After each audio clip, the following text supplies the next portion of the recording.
You're listening to the Holistic Weight Loss Podcast for women who are ready to discover just how easy it can be to regain control of their health and wellness.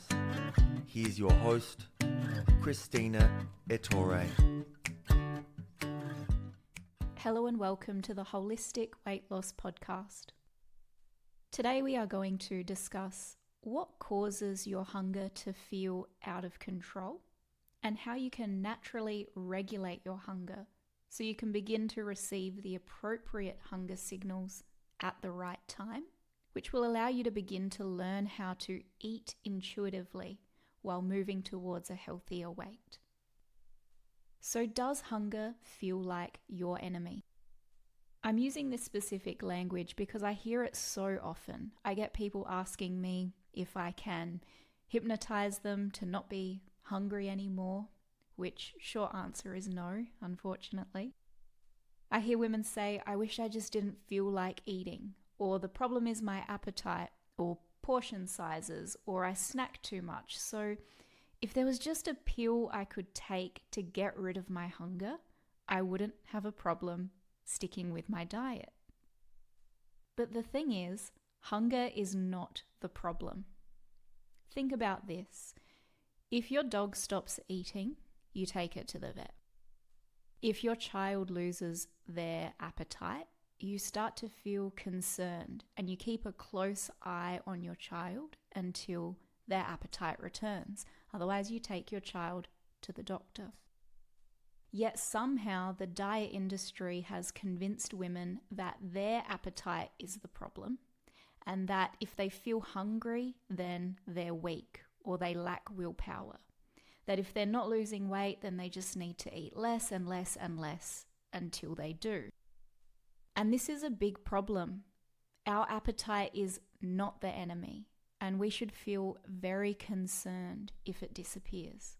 And any diet that causes you to lose your appetite, like certain intense fasting protocols, the keto diet, the HCG diet, the 1-2-3 diet, the Fast 800, the carnivore diet, just to name a few.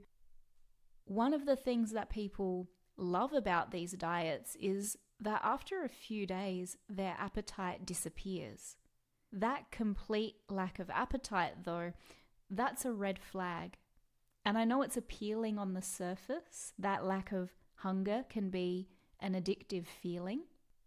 But you need to ask yourself, why have I lost the thing that helps to keep me alive? And no, it's not because your body is so happy to be using body fat. Your body does not like to use body fat. It's hard work. It's for emergency use only. And that's something to keep in mind as you listen to this episode. Your appetite is one of the things that keeps you alive. So if you've lost your appetite, it's either because you're sick or you're in a state of high stress.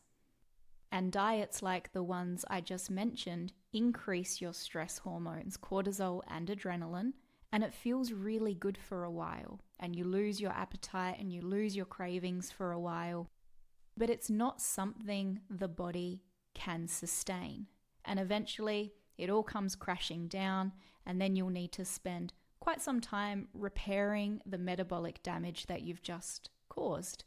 And sadly, I'm speaking from experience there.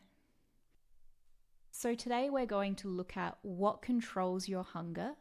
And interestingly, the mechanisms that control hunger also control your weight set point. So if you can learn how to work with your body and with your hunger signals, you can begin to show the body that it is safe to reduce your weight set point. And this is how you lose weight and actually keep it off. Because if you fail to show your body that it is safe to reduce the weight set point, then you will lose the weight, and slowly, or sometimes quickly, you will gain the weight back until you reach what your body thinks is the right set point. So let's talk about this a little bit more. Our hunger is controlled by an innate protective mechanism that is designed to keep us alive through times of sickness and times of famine. Our hunger is there to protect us from starving to death. Our hunger is primarily controlled by two hormones, leptin and ghrelin. Leptin is actually produced by fat cells. So as our fat cells grow in size or multiply, leptin increases and it signals to the brain that there has been an increase in fat. So it's time to reduce the appetite and increase movement so we can get back to our healthy set point. And ghrelin is a hunger hormone. It's produced in the gut, and its job is to tell the body when it's time to eat. And it also plays a role in fat storage and distribution. Both are important, but today I'm going to focus mainly on leptin. Now, on the surface, the mechanism of leptin's action sounds incredible. It sounds foolproof, really. Body fat increases beyond what we need. And then leptin tells the brain that it's time to release some of that excess fat so we can carry on maintaining a healthy weight. But unfortunately, there are many things in our modern world that affect the brain's ability to respond to leptin. And if you are the type of person that struggles to lose weight no matter what you do, or if you can lose weight but you find yourself returning back to where you started plus a few extra kilos, then you could be struggling with something called leptin resistance. In fact, it's thought that leptin resistance could be the driving cause of stubborn weight gain, and I'll explain how that develops now. Remember a few moments ago I mentioned that our hunger is there to protect us and to keep us alive through times of sickness and famine. Your body does not know the difference between a famine and a restrictive diet that you have deliberately chosen to engage in. Your body's innate intelligence perceives these things as the same. Now, every time your body goes through a famine, it thinks, right, once we get through this, we need more stores for next time. So you go on your restrictive diet, you lose some weight, and then you gain it back. And as you do, leptin levels increase, which is good. But the brain doesn't respond. It sets the bar a few kilos higher. And once your body gets there, your brain will begin responding to the leptin and your weight will plateau at a new higher level. And that becomes your new set point. Then eventually we find the willpower to go on a new, exciting, restrictive diet, also known as a famine, and we lose the weight. But we can't maintain it, and we gain the weight back. And the body sets the bar a few kilos higher again. And for most women, they will do this for 20 to 30 years until they find a better solution. Now, this is a really simplistic explanation. As you can imagine, it's far more complicated than that, but this gives you an idea on why your weight is going up and up despite years of dieting. A famine or a restrictive diet has probably the most profound effect on your leptin signaling, appetite, and weight set point. But other things that can affect your body's ability to respond appropriately to hunger and full signals include stress, mental, emotional, and physical stress. And stress is a byproduct of restrictive dieting. Gut health, this one is huge. I could talk for hours about how your gut health directly influences your weight. Your hormones affect your hunger and full signals. We know now what leptin does, but there are other important hormones to consider, like insulin, cortisol, estrogen, progesterone, the numerous thyroid hormones. These all impact your ability to lose weight and maintain a healthy weight. Lack of sleep or poor sleep interferes with leptin and the other hormones, and so does inflammation. And one more that I'll mention is the type of food you eat affects your hunger and also how much weight you store. Calories do matter, so the amount of calories you consume does contribute to how much weight you lose or gain. But your hormones and the type of food you eat matters so much more. And I'll give you a quick example.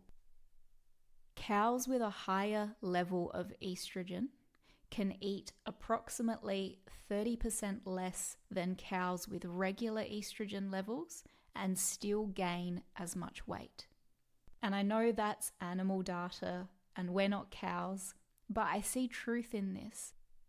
And one of the big problems with the weight loss industry is it lacks accurate long-term data. Because in order to get accurate data from people in terms of what they're eating and what they're doing, they need to be monitored 24/7. There are some studies that are successfully performed on prisoners who can be monitored 24/7, but even that's tricky because their lives are very different to ours. So the body is wonderful, but it's also so complicated, and changing one little thing triggers a domino effect that ripples through the whole system. So from a holistic, alternative perspective, we see that every aspect of the body is connected rather than viewing it as isolated parts.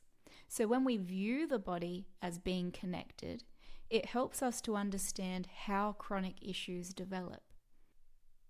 And if we can uncover why a problem has developed, we can uncover what the body needs so that it can stop producing the problem. Because the body doesn't do things we don't like for no reason, especially things like holding on to excess weight. That's a message. It's a symptom of a deeper issue, and you are not going to heal that deeper issue with a restrictive diet. This is why we need to be so careful when making decisions about our health. Certain diets might cause rapid weight loss and they might make us feel really good for a few months. But why are we really feeling good, and at what expense? Certain supplements and herbs and, dare I say, medications can fix a problem fast. But how are they fixing the problem? And at what expense? And obviously I'm not anti those things, especially medication. If you have been prescribed medication, it's for a good reason. But this concept of everything in the body being connected is something to think about. And generally speaking, things that produce fast results or instant results usually cost us our health in the long run. And this thing that we call leptin resistance is a good example of that. It develops after years of chasing instant gratification and fast results, and it humbles us fast because once it develops, or once something like insulin resistance develops or any chronic metabolic disorder, fad diets and our old weight loss tricks just won't work. And so when we get to this stage, we are forced to acknowledge the deeper underlying issues, and we must heal those deeper underlying issues: gut issues, nervous system dysregulation, metabolic issues, hormone imbalance. We have to heal these things to get the weight loss result that we want, and that takes time, and there is no quick fix. So that's the bad news.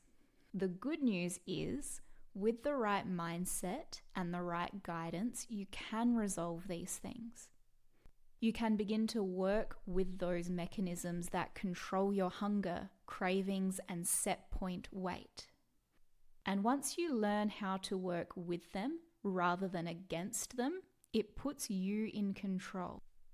There's no more fighting your cravings or feeling guilty about eating too much. All of that goes away. You can improve leptin resistance, insulin resistance, and all of the other things that are out of balance that prevent you from achieving and maintaining a healthy weight. And this is also how you regulate your hunger signals. And I think the best part about healing the underlying issues is you get to feel better. You get more energy, more mental clarity, better sleep, better mood. Your quality of life improves. Your gut health improves. When you take care of your body, aging slows down. And then on top of all of that, you also get to lose weight. But none of this happens overnight. It likely took you years to get to where you are right now, and there is no reset diet, detox diet, or quick fix. It's going to take time. So how do you do it?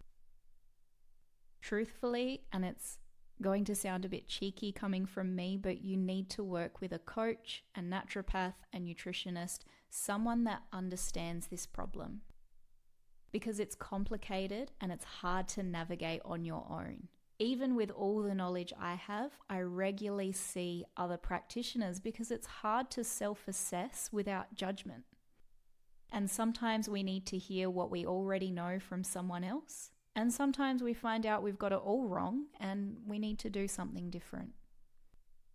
Diet needs to be the primary focus. You need to learn what foods work best for your body and your metabolism, and you need to learn how much to eat for optimal health. And this amount is likely to be a lot more than you think, and I can guarantee it's not 1,200 calories a day, despite what MyFitnessPal might tell you. And the reason for this is certain foods reduce metabolic function, so to speak. So you have to eat less, and then you burn less, and then you have less energy, less muscle, less motivation, more brain fog, more hormone issues, more health complications in general. But other foods support metabolic function, so you can eat more, burn more, have more energy, build more muscle, and you can also have the resources and the calories and the nutrients your body needs to heal. You cannot heal in a stressed or starved state. You cannot heal your hormones, including leptin. You cannot heal your gut. You cannot heal your skin or your nervous system in a stressed or starved state, which is where most women these days spend a majority of their life. Next, once you know how to eat for your needs, we can address certain aspects of your lifestyle if needed. Maybe things like sleep, the amount of time you spend outdoors, exercise if appropriate, alcohol consumption, things like that. And then we can look at supplementary therapies. So for some people, hypnotherapy is a great fit and it can help to regulate their nervous system and it can help them to make long-lasting behavioral change. Other people do really well with things like herbal medicine or bioresonance. And others, well, actually most people also need to look at short-term supplementation of minerals, because if you're resonating with the issues discussed today, then you're likely mineral depleted. And when we're in a depleted state, it can be tricky to get what we need from food alone. So if you feel like this episode was written for you and you're ready to make a sustainable change, reach out. Visit my website, renewhealththerapies.com.au, and follow the booking link to schedule your initial consultation, because I would love to help you regain control of your health. Thanks for listening today.